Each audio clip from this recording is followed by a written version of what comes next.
तो guys I welcome all of you on my channel हमारा झारखंड। और आज का ये जो वीडियो है ये मैंने स्पेशली बनाया है सीजीएल के लिए।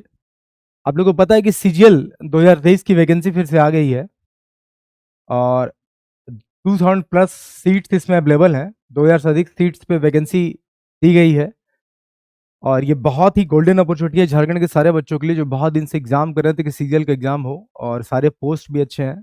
उसके लिए भी मैं आपको एक सेपरेट वीडियो देने वाला हूँ जहाँ पे डिस्कशन हम करेंगे। आज का हमारा ये जो लेक्चर ये बेसिकली खोटा से जुड़ा हुआ है या फिर कहो तो पेपर 2 से जुड़ा हुआ है। जो आपका पेपर 2 है सीजीएल में, एक्चुअली पहले जो सिलेबस था उसमें हिंदी, इंग्लिश इन सब चीज़ों को ऐड नहीं करा गया था, लेकिन अब जो है उनको ऐड कर दिया गया।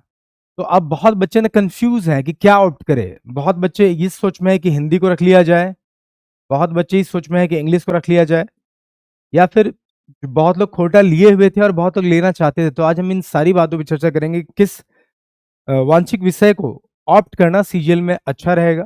पेपर 2 में आप क्या रखो जिससे कि आप सिलेक्शन लिस्ट में जा सको, जिसमें कि आपको अच्छा मार्क्स आ सके। तो सिलेक्शन लिस्ट में आने के लिए आपको कौन सी रीजनल लैंग्वेज का चुनाव करना चाहिए और क्यों करना चाहिए। साथ ही हम बात करेंगे खोटा का जो सिलेबस बदला वो कितना % बदला है, क्या क्या चीज़ें हमें नहीं पढ़नी है और सिलेबस को पढ़ना कहाँ से है। ठीक है, वो पहले की तुलना अपेक्षा में, पहले जो सिलेबस था उसकी अपेक्षा में कम हुआ है कि ज़्यादा हुआ है। वैसे बहुत सारे वीडियोस आपको यूट्यूब पे बाकी लोगों ने दिया भी होगा, तो एक बार हम भी डिस्कशन कर दे रहे, चूंकि मुझे बहुत सारे कॉल्स आ रहे थे कि सर हिंदी को ऑप्ट कर लिया जाए या खोटा को ले लिया जाए। तो आज हम इस क्वेरी को दूर करेंगे इस लेक्चर में। ठीक है, तो चलिए हम देखते हैं आज का अपना लेक्चर। और जो लोग भी हमारे एप्लीकेशन से नहीं जुड़े हो वो हमारा झारखंड का ऐप डाउनलोड कर सकते हो। यह ऐप आपको प्ले स्टोर और एप्पल स्टोर दोनों पे उपलब्ध है। कोई दिक्कत होने से आप इन नंबर पे कॉल कर सकते हो। हमारे यहाँ सारे excise constable, CGL, SI, JPSC, ठीक है, नगर निगम, इंडस्ट्रियल ट्रेनिंग इंस्ट्रक्टर का जो वैकेंसी है, तो इन सारे के कोर्स चल रहे हैं। आपको सारे के सारे कोर्स मिल सकते हैं, तो आप उससे जुड़ के अपने कोर्स का लाभ उठा सकते हो। ये हमारा एप्लीकेशन जो आप डाउनलोड करोगे प्ले स्टोर में कुछ ऐसा दिखने वाला है, and this is me as you all know. तो बेसिकली हमारा पूरा का पूरा डिस्कशन पेपर 2 को लेके है। आइए हम इसको समझते हैं और देखते भी हैं। तो ये रहा हमारा आज का टॉपिक, खोटा सिलेबस सचिवालय और नगर निगम दोनों में एक ही है। तो ये जो सिलेबस नया बना है जो कि पुराने से बहुत बदलाव के बाद बना है, तो ये कितना आपके एग्जाम में कारगर रहेगा और आपको किस भाषा का चुनाव करना है, इन सब मुद्दों पर भी हम बात करेंगे। तो सबसे पहले हम समझते हैं इसके सिलेबस को, फिर हम आएंगे नेक्स्ट क्वेश्चन जो हिंदी रखें कि इंग्लिश रखें, उन बातों पर चर्चा करेंगे। तो आइए हम देखते हैं कि सचिवालय में इस बार कोटा के सिलेबस में क्या क्या बदलाव हुआ और किस टाइप का सिलेबस है। देखिए, आपको पता है कि जो पेपर 2 है आपका सीजीएल का, उसमें 100 क्वेश्चंस आने वाले हैं। उसमें 100 क्वेश्चंस आने वाले हैं और आपको ये भी पता होना चाहिए कि टोटल जो सीजीएल का एग्जाम है उसमें 250 प्रश्न है। 250 प्रश्न में अगर 100 क्वेश्चंस आपके रीजनल भाषा 2 से आते हैं, रीजनल पेपर 2 से आते हैं, तो ये बहुत बड़ा चंक है। आप समझ लो 250 का 100, ठीक है, लगभग 40% ये सिलेबस आपका कवर करेगा एग्जाम का। अब आपको पता है कि मिला जुला के किसी भी एग्जाम में 60% कट ऑफ होता है। हो सकता है झारखंड में करप्शन और बाकी चीज़ों को लेके देखा जाए तो 60 टू 75% के बीच में कट ऑफ जाना चाहिए। तो अगर 40% एक सब्जेक्ट कवर करता है तो आप समझ सकते हो कि कितना इंपॉर्टेंस इस विषय का है। तो आइए हम देखते हैं कि जो खोटा पुराना था और अब जो नया बदला है उनमें कितनी चीज़ों का बदलाव हुआ है और हमें क्या क्या एक्स्ट्रा पढ़ना है। ठीक है, तो बेसिकली हम खोटा पे चर्चा करने आ रहे हैं। तो खोटा की जो नया सिलेबस बदला है उसको जो कितने भागों में बांटा गया है, उसको कितने भागों में बांटा गया है, तो एक तो खंड क में बांटा गया है, उसके बाद खंड ख है, उसके बाद आपको खंड ग देखने को मिलता है और यहाँ पे आपका खत्म होता है। मतलब कि 3 खंडों में इसे बांट के आपको दिया गया है। अब जो खंड क है उसमें क्या क्या सिलेबस है उसको समझते हैं और कहाँ से पढ़ना है ये भी हम देखते हैं। ठीक है, तो देखिए खंड क में क्या बोला गया है कि व्याकरण, खंड क में आपको व्याकरण के बारे में बताया गया है। देखो पिछले भी सिलेबस में व्याकरण था, लेकिन इतनी चीजें नहीं थी जितनी चीजें व्याकरण में इस बार दिया गया है। जैसे देखो पहले क्या था, खोटा भाषा का वर्ण विचार ये भी था, संज्ञा था, सर्वनाम था, लिंग था, वचन था, ठीक है, काल था, विशेषण नहीं था। विशेषण को ऐड किया गया 1, समास को ऐड किया गया 2, अव्यय को ऐड किया गया 3, वाच्य 4, वाक्य भेद, विपरीतार्थक शब्द, उनार्थक शब्द। तो इन सब चीजों का एडिशन नया किया गया है। तो अगर आप मोटा मोटी देखोगे तो खोटा में व्याकरण का जो पोर्शन है उसको बढ़ा दिया गया है। लगभग 7 से 8 चीजें आपको इसमें बड़ी हुई मिलेगी। तो व्याकरण का सिलेबस थोड़ा सा बड़ा कर दिया गया है, बट आपको पता होना चाहिए कि व्याकरण से बहुत ही सॉलिड मार्क्स उठ जाता है। देखो, खोटा एक रीजनल भाषा है, क्षेत्रीकरण हुआ है खोटा का 6 भागों में, और भाषा का एकीकरण नहीं हो पाया है। कहने का मतलब कि बहुत समृद्ध रूप से विकास नहीं हो पाया है। तो व्याकरण भी इसका उतना विकसित नहीं है। अगर आप हिंदी लेने जाते हो, हिंदी खुद में एक इतनी बड़ी समृद्ध भाषा है कि उसके व्याकरण व्याकरण का विस्तार बहुत बड़ा है। तो आप उसके व्याकरण क्वेश्चंस में कहीं ना कहीं पकड़ बनाने में आपको दिक्कत होगी, लेकिन इसमें आपको दिक्कत नहीं होगी। ये मान के चलो जितने टॉपिक्स है उतने लेक्चर आएंगे। अगर मिला जुला के 14-15 टॉपिक दिख रहा है, तो 14-15 घंटे में आपका पूरा का पूरा व्याकरण जो है खत्म हो जाएगा। और मैंने भी लास्ट टाइम जो लेक्चर दिया था उसको भी ऐसे ही कराया था, और इससे बहुत ही अच्छे से प्रश्न बनते हैं और आप अच्छे से बना भी लोगे, क्योंकि भाषा ही छोटी है ना, अभी बहुत उच्च लेवल पे विकास नहीं हुआ है। ठीक है, तो व्याकरण में हमारा सिलेबस क्या हुआ है, हमारा सिलेबस का इंक्रीमेंट हुआ है। व्याकरण में सिलेबस क्या हुआ है, बढ़ा है। ठीक है, लेकिन घबराने वाली बात नहीं है। अब विपरीतार्थक शब्द में क्या ही घबराओगे। ठीक है, उनार्थक शब्द में क्या घबराओगे। समास आप जो हिंदी में पढ़ते हो वही खोटा में भी है। अंतर क्या है, नामों का अंतर हो जाता है। ठीक है, तो व्याकरण मिला जुला के आपको बिल्कुल दिक्कत नहीं देने वाला है। हाँ, व्याकरण का सिलेबस बढ़ा जरूर है। अगर आप व्याकरण के लिए कोई बुक फॉलो करना चाहते हो तो खोटा सहित सैद्धांतिक व्याकरण जो डॉक्टर ए.के. झा जी के द्वारा लिखा गया है, तो ये बुक का मैंने लिस्ट बनाया हुआ है, ये बुक है, इसको आप प्रेफर कर सकते हो। इसे सिलेबस में भी दिया है, आप भी देख सकते हो। पर हम जब सिलेबस का डिस्कशन कर लेंगे तब आप लोग को बताएंगे कि आखिर खोटा की तैयारी आप कहाँ से करोगे। तो पहले सिलेबस समझ लो। तो इन सब चीजों का काल का विशेषण का, समास, अव्यय, वाच्य, वाक्य भेद, विपरीतार्थक, उनार्थक, इन सब चीजों का एडिशन किया गया है। तो व्याकरण में हमारा सिलेबस बढ़ा है। ठीक है, आगे देखते हैं खंड का। खंड का हमारा पद्य साहित्य है। पिछले बार जब सिलेबस आया था तो पद्य साहित्य ने लोगों की जान लेकर रखी थी। इतने कॉल्स मैंने भी रिसीव करे हैं कि सर पद्य को कैसे करें, कैसे करेंगे। 4-4 किताबें थी भाई। ठीक है, तो उस स्थिति में पद्य में बहुत सारी कविताएं थी, लगभग 130 प्लस पोएम्स आपको पढ़ने थे। लेकिन अब वैसी कहानी नहीं है।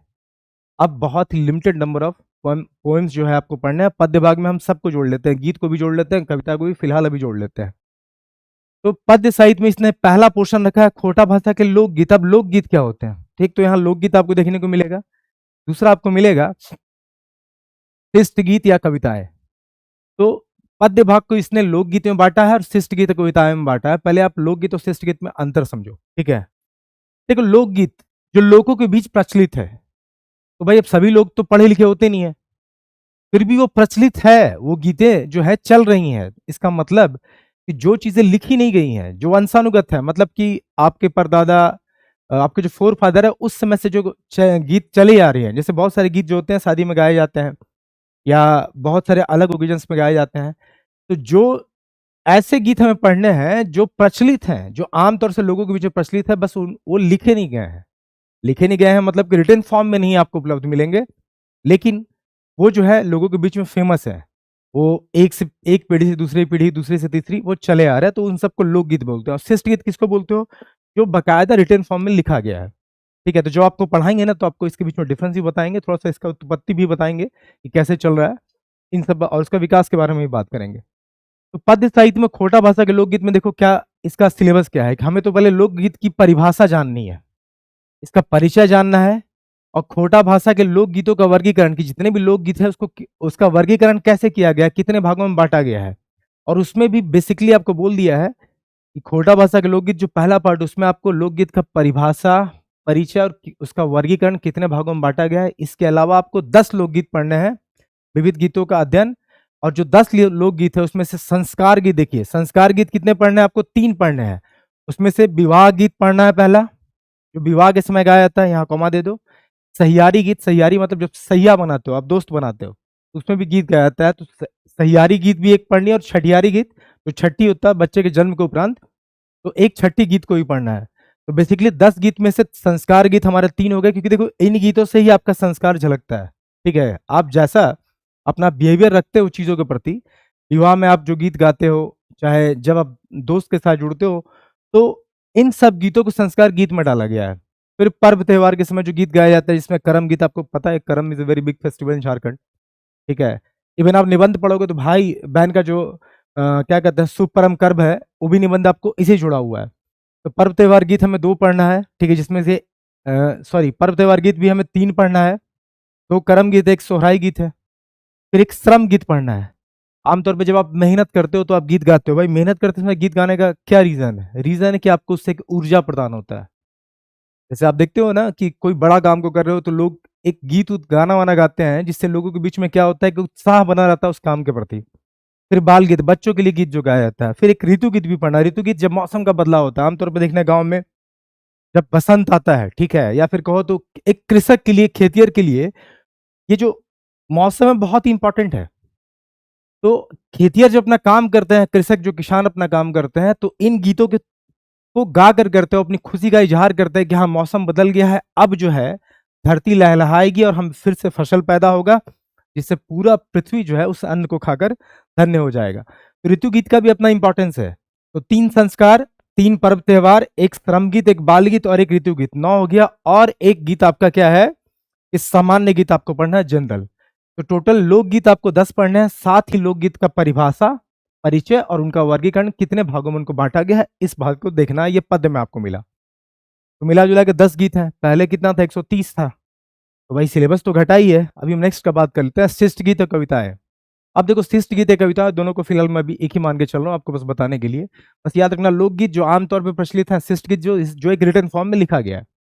अब बोला खोटा भाषा के 10 प्रतिनिधि कविताएं एवं 10 गीत। तो भाई 10 कविताएं और 10 गीत, तो भाई यहाँ पे अगर ऐसे लिख देता है ना कि कोई भी 10, तो फिर दिक्कत हो जाती है। लेकिन यहाँ पे सिलेबस को बहुत वेल डिफाइंड कर दिया गया है कि 10 प्रतिनिधि करने वाली जो कविता है, जो खोटा में प्रतिनिधित्व करती हैं, वो बताती है खोटा भाषा कितना समृद्ध है। कोई भी कविता या कोई भी साहित्य उस भाषा के बारे में ही तो बताती है। तो ये जो 10 प्रतिनिधि कविताएं हैं, उसमें से कविताएं में पढ़नी कहां से है? तो एक पथिया डोंगल महुआ, एक पथिया डोंगल महुआ जो संतोष कुमार महतो के द्वारा लिखा हुआ है, इसमें से जो पहला 10 गीत है ना, जो पहला 10 गीत है उसको आपको पढ़ना है। इसके अलावा माइंदर बाजे रे बांसी बाजे रे, एक और गीत, ठीक है। यहाँ देखो 10 कविताएं और 10 गीत, तो 10 कविताएं तो आप पढ़ लोगे, एक पथिया डोंगल महुआ जो संतोष कुमार महतो के द्वारा लिखा गया है, और 10 गीत पढ़ोगे कहां से? देख कुमार जी की है। देखो यहाँ पे क्या किया ना, गीत को अलग अलग जगह से उठा लिया है, अलग अलग ऑथर का। इससे आपको अच्छा भी है। देखो इस तरह से क्या होगा ना, पहले आप बहुत लिमिटेड ऑथर्स को पढ़ रहे थे, तो अगर आप किसी भाषा को पढ़ते हो तो उसकी जानकारी, उसका उद्भव, उसका विकास, वो किस स्तर तक गया है, कैसे समझोगे? जब तक आप 10 ऑथर को, उनके राय को, उनके लिखे हुए रचना को नहीं समझोगे। तो ये बहुत ही अच्छा है एक तरह से, ठीक है। तो 10 गीत में हमें पढ़ना, पहला क्या पढ़ना है? माइंदर बाजेरे बांसी बाजेरे, सुकुमार जी का बोने पाकले सैया कोयर, ठीक है। दिनेश दिनमणि जी का चौहान लागेरे, शांति भारत का, कद्दे सुंदर छोटा नागपुर, दीपक सवाल का, हमर भारत महान, अंबुज कुमार का, ये 5 हो गया। छठा हो गया मिली के रहिया, प्रदीप कुमार दीपक, सांझे आते झिंगा फूल, ठीक है, ये बड़ा फेमस भी है, महेंद्रनाथ गोस्वामी जी का है। कौन रक्षा जीवन रक्षा, अनिता कुमारी, सेमांतिक बाउली मेला, सुभद्रा कुमारी, और जय माँ जननी शिवनाथ प्रमाणिक। ये टोटल देखो 10 आपको यहाँ गीत भी पढ़ने हैं। तो शुरुआत में आपने देखा होगा कि 10 लोकगीत आपको पढ़ने थे, 10 कविताएं पढ़ने थे और 10 शिष्ट गीत पढ़ने हैं। टोटल कितना हो गया? 30 हुआ। और पहले कितना था? पहले 4 पद्य की किताबें थी और लगभग 130 पोएम था, जो कि अलग से परेशानी का सबब बना हुआ था। क्वेश्चंस कहाँ से निकाल लिया जाएगा? अगर पोएम के अंदर से हम क्वेश्चंस पूछेंगे तो उतना पोएम को दिमाग में रखना, कलेक्ट करके उसके एग्जैक्ट फैक्ट को, उसका क्या कहते हैं, जो सार्थक मीनिंगफुल चीज था उसको रखना और डिफिकल्ट था। लेकिन अब देखो 130 से ये पहुंच गया 30 में, तो आप बोल सकते हो कि पद्य भाग का सिलेबस काफी घटा है, काफी डिक्रीमेंट हुआ है, ठीक है। अब देखो इस सब पढ़ने के लिए मैंने पहले बताया था कि ये जो कविता है, आप तो संतोष कुमार महतो के एक पथिया डोंगल महुआ उससे पढ़ लोगे, ये सब आपको निकाल के मिलेगा ही। फिर भी शिष्ट गीत और कविताएं एक एक ऑथर का दिया हुआ किससे लिया गया है। तो बेसिकली आप इतना किताब परचेज मत करना, क्योंकि अलग अलग जगह से उठाया हुआ है। हम आपको अपनी ही कोचिंग में जब मैं खोटा पढ़ाऊंगा तो आपको चीज़ों को बहुत अच्छे से कलेक्ट करके दे दूंगा। आपको एक ही जगह सारा का सारा पीडीएफ नोट्स हिंदी में अनुवाद सहित मिल जाएगा और आपकी तैयारी अच्छी हो जाएगी। अब हम आते हैं खंड ग में।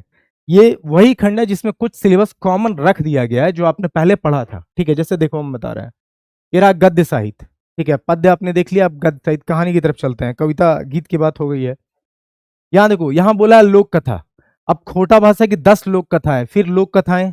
जैसे लोकगीत लोगों के बीच में प्रचलित गीत है जो पीढ़ी दर पीढ़ी चला आ रहा है। अरे आप सबने कहानियां सुनी होंगी, परियों की, राक्षसों की, असुरों की, ठीक है, जो आपके दादा परदादा, आपके फोरफादर सुनाया करते होंगे। जब आप छोटे होंगे तो वही सब लोक कथा है, ठीक है, जो लोगों के बीच प्रचलित है। रिटन फॉर्म में उसका साक्ष्य आपको सही से नहीं मिलने वाला है, मिलेगा भी तो ऐसा कोई ऑथेंटिक सोर्स नहीं होगा, ठीक है। तो आप देखो लोक कथा में 10 कथाएं में पढ़नी, जिसमें कि 7 भाई 1 बहन, धने के धनी धदैनी, बूढ़ा बूढ़ी और 7 पीठा, कुछ रानी और कछुआ, कोहाइल परब, बूढ़ी और ओकरनाती, दू बिहाग दुर्गति, केतकी फूल, लूरगर बेटी छुआ और खूटा भीतर चियों गोटा, ठीक है। तो ये 10 कहानियां आपको पढ़नी है। पहले आपको कितनी कहानियां पढ़नी थी? पहले छैयर की 10 कहानियां पढ़नी थी, सोंद माटी की 10 कहानियां पढ़नी थी, 20 पढ़नी थी। तो अभी एक तो लोक कथा में आपको 10 पढ़नी है, ये सारी की सारी कथाएं पढ़नी है। इसके अलावा जो आपको पहले छैयर और सोंद माटी में पढ़ना था 10-10, उसके जगह आप कर दिया गया 4-4। जैसे देखो शिष्ट कहानी में चलते हैं। शिष्ट जो बेसिकली रिटन फॉर्म में है, तो इसमें 8 आधुनिक कहानियां पढ़नी है, जिसमें कि छैयर, कोने के लोर, हम जियब कैसे और नवा जिम्मेदार, ये चारों जो है ये आपको छैया चितरंजन महतो चित्रा जी के द्वारा लिखा गया, तो इस किताब में मिलेगा। फिर हम बात करते हैं सोंद माटी की, डॉक्टर विनोद कुमार के द्वारा जो लिखा गया किताब, उससे आपको उबार, जिंदगी की दीवानी, ओ दीदार हूब पढ़ना है। हूब वैसे बहुत प्यारी कहानी है। ये आपका वो सिलेबस है ना जो कॉमन है आपका, जो पहली बार था अभी भी है। तो लगभग 10 और 18 अब आपको कितना हो गया? ये 10 कहानियां और ये 8 कहानियां, टोटल आपको अभी 18 कहानियां पढ़नी है। पहले पढ़ना कितना था? पहले 20 पढ़ना था, तो बोल सकते हैं कि यहाँ भी सिलेबस घटा है। अब देखो इसी में एक और चीज देखते हैं। तो अब देखो नाटक, पहले जो नाटक था, पहले हमें 4 नाटक पढ़ने थे, लेकिन अब यहाँ पे एक ही नाटक है, उसका नाम क्या है? चाबी काटी। पहले हमें अजगर भी तो पढ़ना था, अब तो नहीं पढ़ना है। तो चाबी काटी है, जिसके लेखक कौन है? श्रीनिवास पांडे जी। तो पांडे जी का जो नाटक है चाबी काटी, ये पहले भी सिलेबस में था, ये अभी भी है, और छोटा नाटक भी है, ठीक है। पहले हमें उद्वासल कर्ण पढ़ना था, अजगर पढ़ना था, तो अब ऐसा कहानी नहीं है। तो पहले 4 नाटक थे, अब एक नाटक हुआ, तो आप कह सकते हो कि नाटक का भी डिक्रीमेंट हुआ है सिलेबस में, ठीक है। अब देखो साहित्यिक निबंध और 8 साहित्यिक निबंध पढ़ने हैं, लेकिन बहुत लोग कंफ्यूज हैं कि भाई यहाँ तो 2 ही निबंध है, तो 8 की बात क्यों हो रही है, ये 8 क्यों लिखा हुआ है? देखो बेसिकली 8 नहीं, आप इसको 9 निबंध मान के चलो। कैसे? देखो देखो 2 निबंध तो ये है जो बी एन ओदार साहब किताब से है, ठीक है। खोटा साहित्यिक निबंध डॉक्टर बी एन ओदार ने जो लिखा है उससे 2 है, जिसमें एक है भाई बहन के शुभ प्यार के प्रतीक परब कर्म, आपको कर्म गीत भी पढ़ना है, तो ये कहीं ना कहीं जुड़ा हुआ है आपको।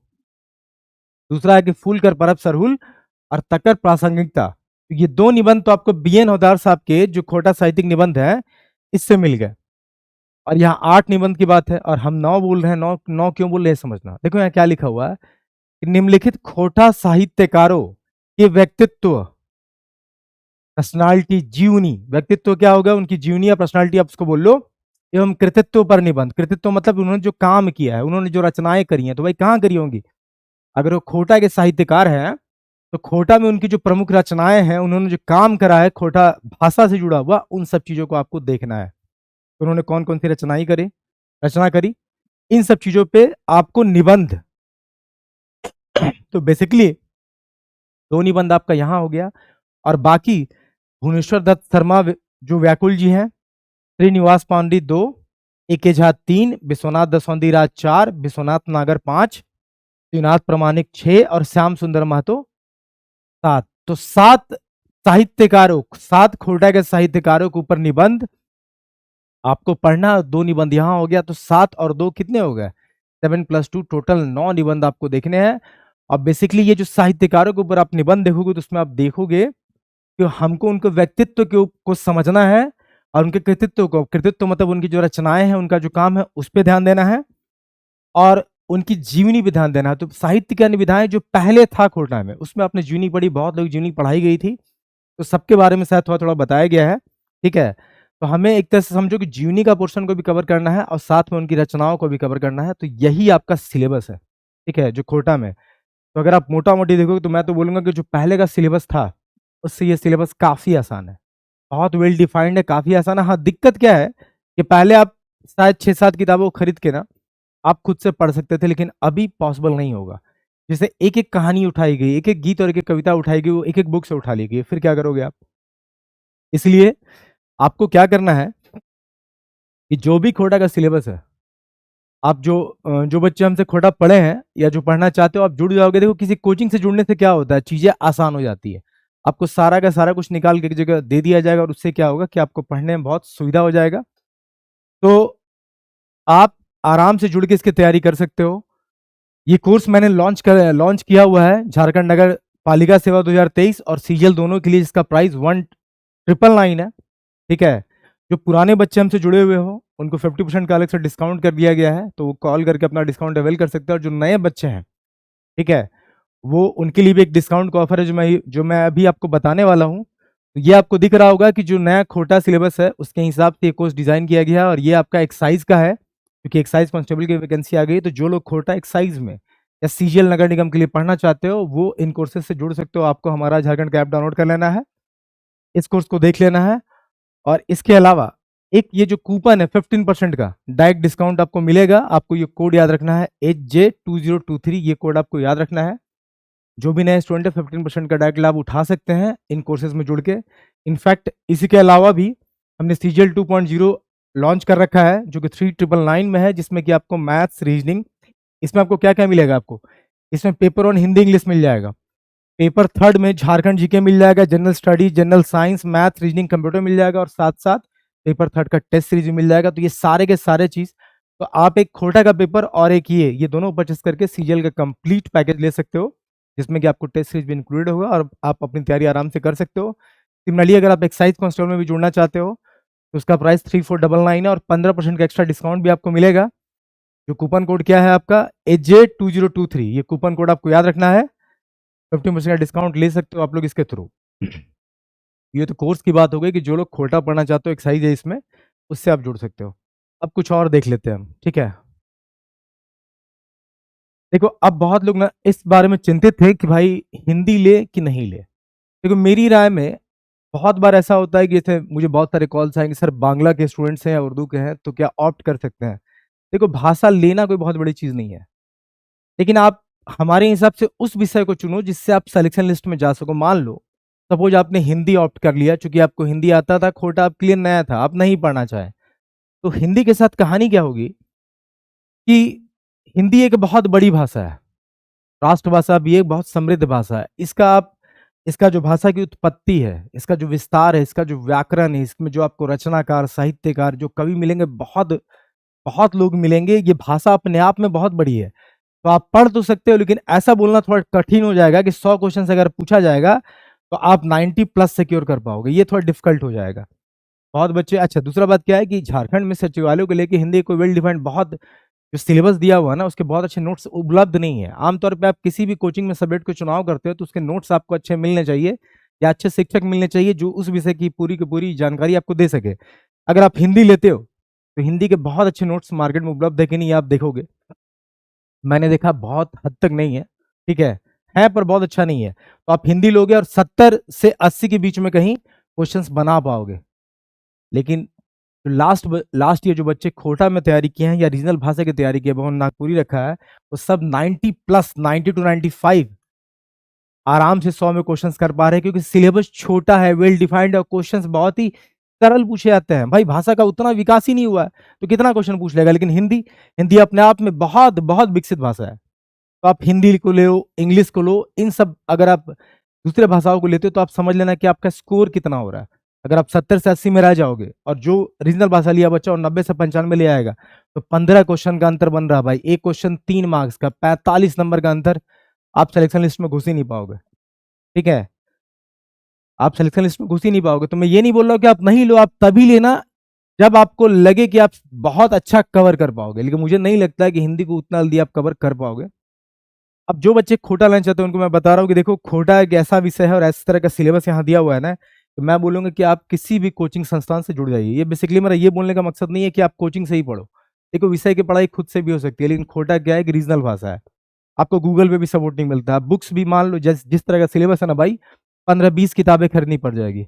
15-20 किताबें खरीदोगे, 2 से 3 हजार का बिल आप ऐसे ही फाड़ दोगे। कोई समझाने वाला नहीं हो, कोई सपोर्ट नहीं मिलेगा। तो बेहतर है किसी कोचिंग से जुड़ जाओ जो रीजनल भाषा की तैयारी करा रहे हैं। आपको 1500 से 2000 में कोर्स भी मिल जाएगा और आपको सारा का सारा नोट्स भी मिल जाएगा, वो भी एक ही जगह। कोई शिक्षक भी मिलेगा जो आपको गाइड करेगा, तो आपके लिए एग्जामिनेशन का तैयारी करना आसान हो जाएगा। तो जो लोग भी खोटा या नागपुरी या कोई भी दूसरा रीजनल भाषा ले रहे हो, मैं बोलूंगा उन्होंने अपना चुनाव अच्छा कर रखा है। हिंदी इंग्लिश लेने से पहले आप एक बार देख लीजिएगा, मुझे लगता है कि आप बहुत सिक्योर कर पाओगे मार्क्स को। इसलिए मैं बता रहा था, क्योंकि भाषा बहुत बड़ी है, रीजनल भाषा है, सब थोड़ी छोटी है, सिलेबस भी छोटा है। अब जो लोग खोटा को लेकर डरे हुए, मैं उनको बताऊं, क्योंकि खोटा में जो सिलेबस घटा है काफ़ी घट गया है, ठीक है। ऑल्दो चीज़ें नहीं है बट चीज़ें आसान है, आप आराम से उसको पढ़ सकते हो, आराम से पढ़ के अपना सिलेक्शन लिस्ट में नाम ले सकते हो। और जो लोग पिछली बार मुझसे खोटा पढ़े उनको पता होगा मैंने बहुत स्पष्ट रूप से पढ़ाया था, जिनको नहीं भी आता था उनको भी समझ आया। तो इस बार भी हम वैसे ही कोर्स को ला रहे हैं। जो भी पुराने स्टूडेंट जो हमसे जुड़े हैं वो 50% का डिस्काउंट अवेल कर सकते हैं, ठीक है। आप कॉल करके अपना डिस्काउंट ले लो, और जो नए स्टूडेंट है वो 15% का ये जो डिस्काउंट है, आप ये कूपन कोड को लगा के कोर्स में जुड़ जाओ, और कल या परसों से आपको उसके क्लासेस मिलना चालू हो जाएगा, ठीक है। और हम जल्द से जल्द सिलेबस को खत्म करेंगे, और इस तरह से आप सीजीएल 2023 में जो खोटा विषय है उस पर अच्छी पकड़ बना के आप एग्जाम को क्रैक कर सकते हो। तो चलिए मिलते हैं। तो जो लोग एप्लीकेशन को डाउनलोड नहीं किए हैं वो डाउनलोड कर लो। जो लोग सीजीएल फुल कोर्स में, एक्साइज फुल कोर्स में जुड़ना चाहते हो वो भी जुड़ जाओ। ये जो कूपन है आप किसी में लगा सकते हो 15% का, ठीक है। और इस तरह से अपनी तैयारी को अच्छा कर सकते हो, ठीक है। चलिए फिर मिलते हैं आप लोग से। आई होप कि आप लोग अच्छे से तैयारी करेंगे। अब बिल्कुल समय वेस्ट नहीं करना है, क्योंकि एग्जाम जल्दी अप्रोच करने वाला है, तो आपकी तैयारी भी अच्छी होनी चाहिए।